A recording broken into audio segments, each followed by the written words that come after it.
Wow, hey guys, welcome back. So, not boding well for these guys, right?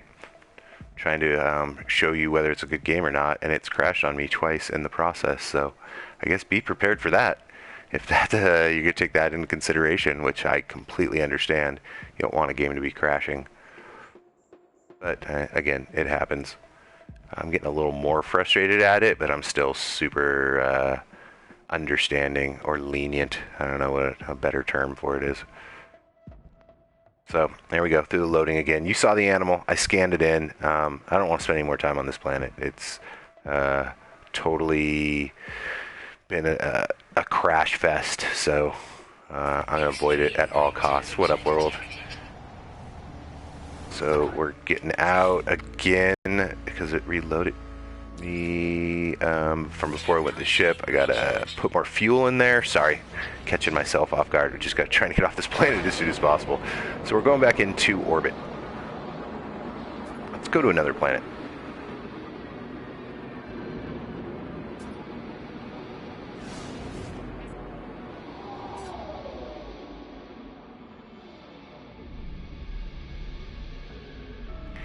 Yeah, world. One of my friends has had a horrible time with it crashing on him. He was kind of the discoverer of the crash, which isn't a good thing. So he's had a rough time of it.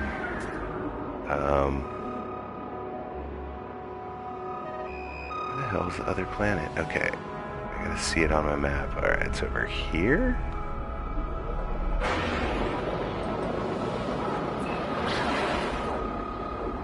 Try to get past this planet that we're on so I have a better view of the other planet. Let's go ahead and stop there.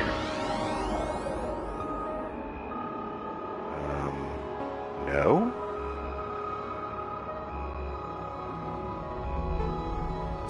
Okay, so I'm on top of that one, and there's one over here.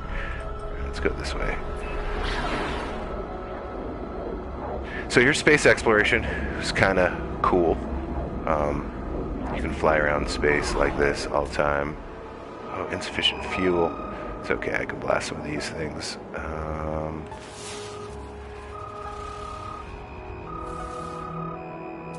That is that planet. I know there's an anomaly. I already discovered that. There it is. Haha, I see you. Whoa. Little big ships coming in. That's okay. Oh, I still have insufficient. I'm a dork. So, again, part of the maintenance and making sure everything has energy is when you do that fast flying, I think it's your pulse engines. It does take energy, but what the good thing is the energy that it takes is all these little asteroids that are everywhere. So oh man, my inventory's full. So if at any point in time you're not really ever stranded. Oh, but I had...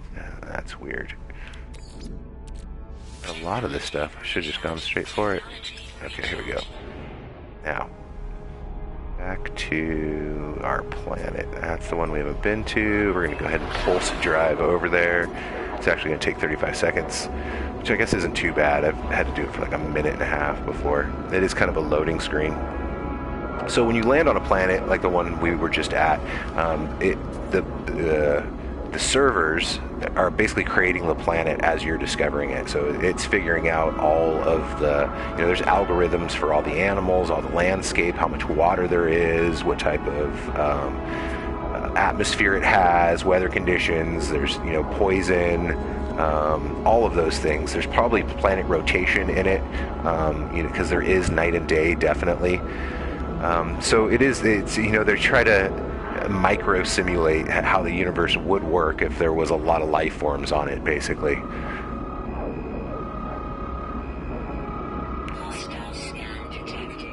Oh, we have pirates that just scanned us.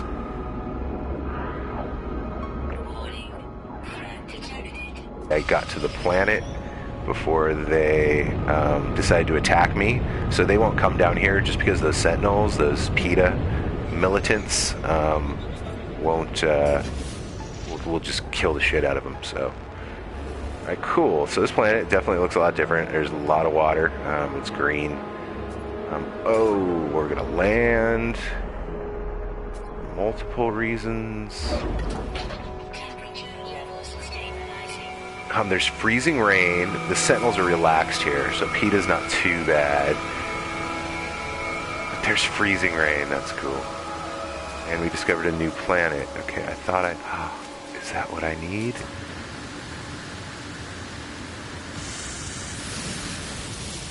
Yay, it is. I've been looking for gold, and I finally found it. Sweet. Makes it all worth it.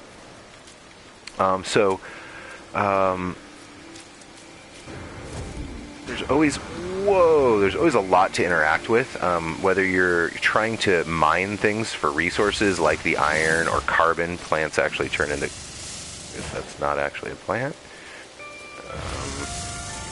Yeah, it's just scenery. Most plants and life form turn into carbon. Here's the plutonium that we need for our thrusters. So you can be doing that. You can go around, obviously you're going to have to. It's not like a choice really, but that's one of the things you're going to be doing. Others obviously doing the scanning in of, life form, plants and animals that happen to reside on that given planet. This one's probably barren. I haven't actually checked it yet. Here, we can scan one of these in. But there's also technological... there, I just scanned that one in.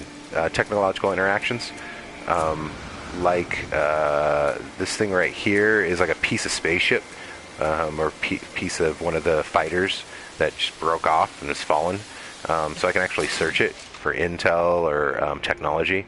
So it has this technology. I have to actually already know it, but they're basically upgrades to one of the three things that I showed at the very beginning: your suit, your multi-tool, or your ship, which is pretty cool. So we know there's gold here, which is awesome. So I'm going to stay on this planet a little bit, but one thing is we're going to go ahead and search for intelligent life or just more technology. So again, I mentioned those question marks that come up. So we're going to go check out one of those. I just did a quick scan. My pulse went out, so this thing comes up. We're going to see what's at this question mark. Oh, it looks like it's underwater. That's not a good sign.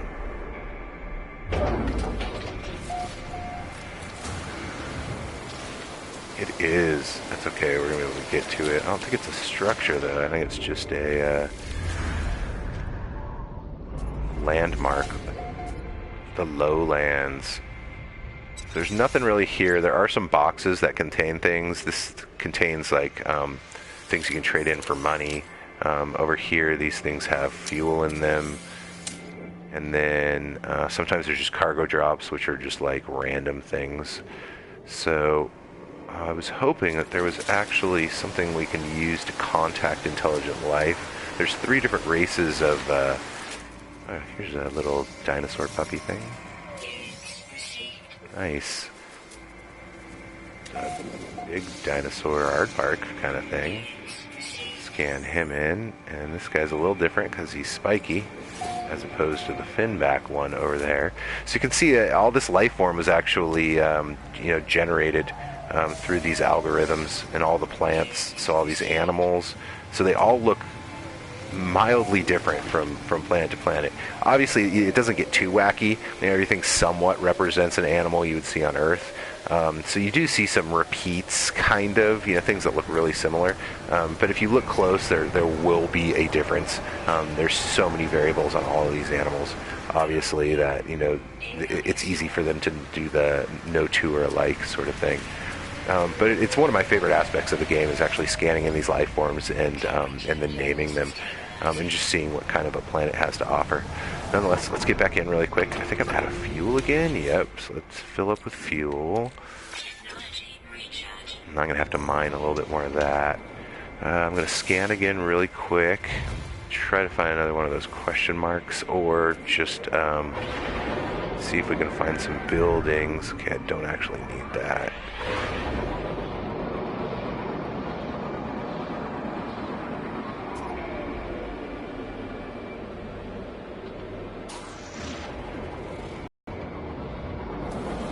Alright, so this is kind of a desolate planet. Besides all of the animals that we found, there's not... Oh, here's something. I don't think we're going to find intelligent life, but... Find some technology. Oh, we should be able to. Okay, this will be cool. This will work. So this just happens to be some sort of outpost. Wow, the freezing rain is coming down. Damn. These things are little shelters. They allow you to first get out of the elements, but they always contain something you can pick up. This happens to be technology for my multi-tool, but I already have it. That may be all that's in here. Sometimes there's 1, 2, 3 things that you can find in here. Here's another one that we'll go ahead and go in just to see what we can pick up. This one's going to restore my shields. This will restore my health. I don't even know if my shields and health were down, but I'm picking it up anyways. This will give me money, I think. Yay, so that one had 3 things. That was a good one. Right here we're going to go check in. It gives us a save point, and it gives us a place we can name. So it's obviously all about you kind of leaving your mark on the galaxy.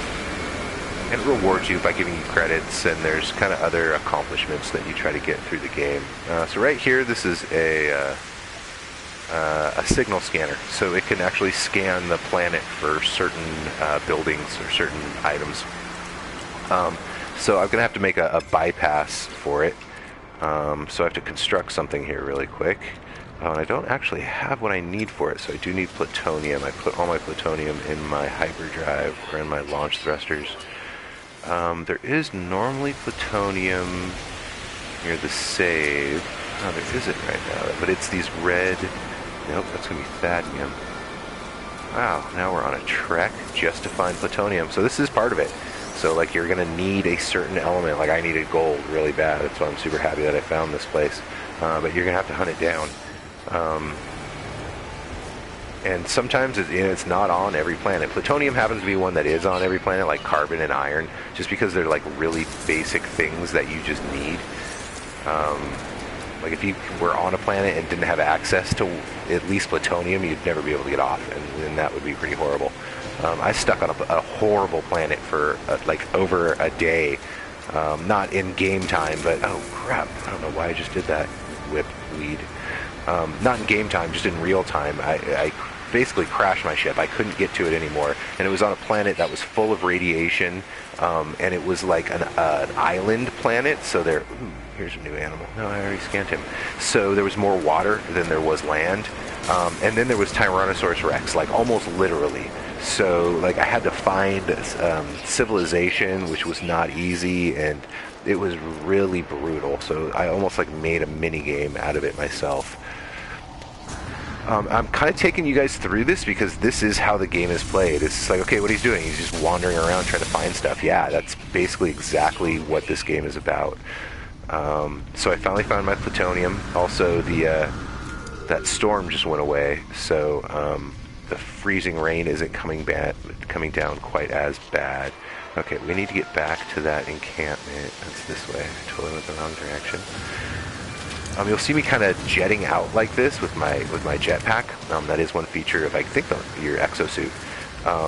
Is there's a little trick that you can do, basically, that I'm not going to explain it right now, but I don't know if it was part of the game or someone figured it out, but it makes traveling a lot easier. Anyways, we're going to build one of those bypass chips. That way we can use this signal scanner, and we're going to scan for an outpost.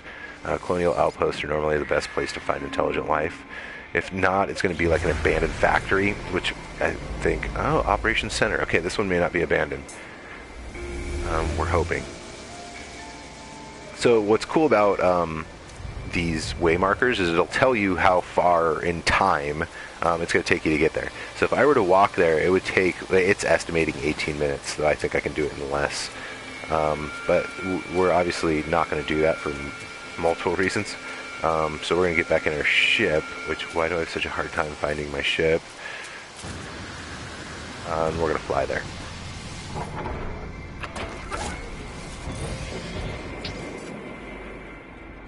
So it went from 18 minutes, and we're going to go as fast as we can, basically, down to about 35 seconds. So you can see, obviously, the difference in the size and depth of this game, that there's stuff way out there. For instance, at nighttime, you look up, and I guess even in the daytime, and you can't see it as well, but you see the planets and the stars are actually stars. They're suns of other solar system. They're in the game, and so a star you're looking at may be one that your friend's exploring right now, sort of thing. So it is a living, breathing environment that you have. I wouldn't say you affect, but you definitely participate in. Much as I guess humans do in real life. We think we have so much more control, but we're probably just like this guy in No Man's Sky. Okay, cool. So we found this operations center. Go ahead and check in. It does look like it's abandoned, though. So we're not actually going to find intelligent life. At least not here. But we are going to get into this building, so I think we're going to have to break in. In fact, I'm positive we're going to have to break in, which is just a matter of basically blasting it with the gun. Now, one thing that's going to happen is the Greenpeace guys aren't going to like me blasting this door for whatever reason. I guess they're just set on guarding this area, so they are going to start blasting at me. But once I actually get into this room, they'll stop. For whatever reason. I guess it's just they're programmed that way that if I happen to get in there, that I must be the owner, so that they don't have to guard it anymore. And so within that time, I can take all that damage and not actually be affected by it. So I kind of ignore those guys. Anyways, we got in. Picked up some technology that we already know. It looks like that's it on the walls. But this main thing right here, this GEC Operations Center, I don't know what this is at all.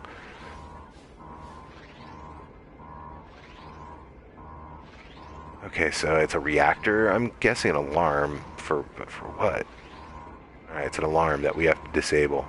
And so of the 3 words it's giving us, we happen to know 2 of them, interstellar and starship. So, yeah, I'm going to have to say hyperdrive on this.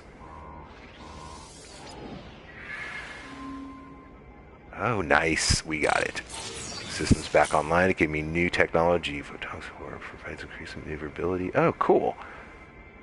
Very cool. That's actually a good one. And it's a new one that I discovered, too. And my standing with the GEC, which is one of the 3 races that all this technology belongs to.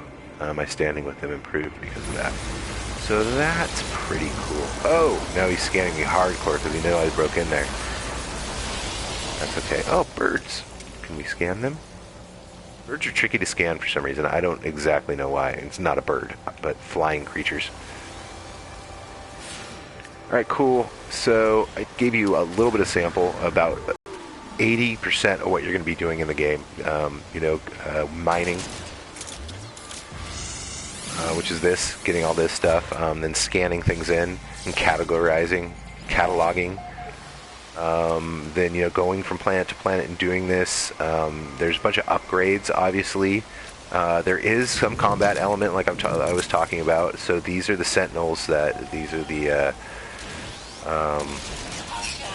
PETA guys that I'm talking about all the time. So you can actually, fight these guys instead of ignoring them.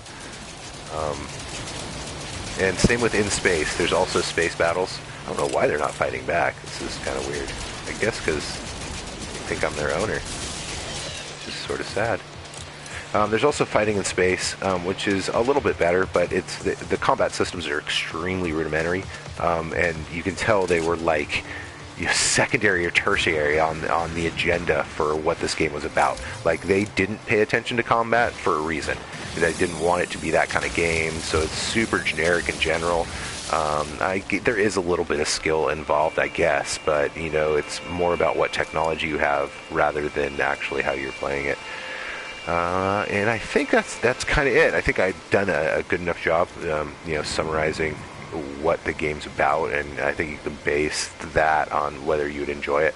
Running around and gathering things, just checking out the environment, so on and so forth. I haven't really talked about an end game or a plot or anything like that, because if that's what you're looking for, this is not the game for you. There is somewhat of, I guess, an end game. So not really. There's somewhat of a plot sort of thing going on, but it's just not part of it. Basically exploring and seeing these, picturesque moments and figuring out planets and cataloging things. That's just kind of what it's about, So I'll have some later videos about this, but they're going to be really specific. I'm going to go into kind of detail about the gameplay, which will have a lot of quote-unquote spoilers. So again, if you decided to get this game and want kind of that spoiler-free playthrough, don't watch the rest of my videos unless you get stuck and you see that the subject line is specifically for that. Other than that, please leave any feedback if you guys liked it or if you have any other questions about it. I'd definitely love to hear from you guys. Anyways, appreciate you watching, and I will have another video up soon. Bye-bye, YouTube.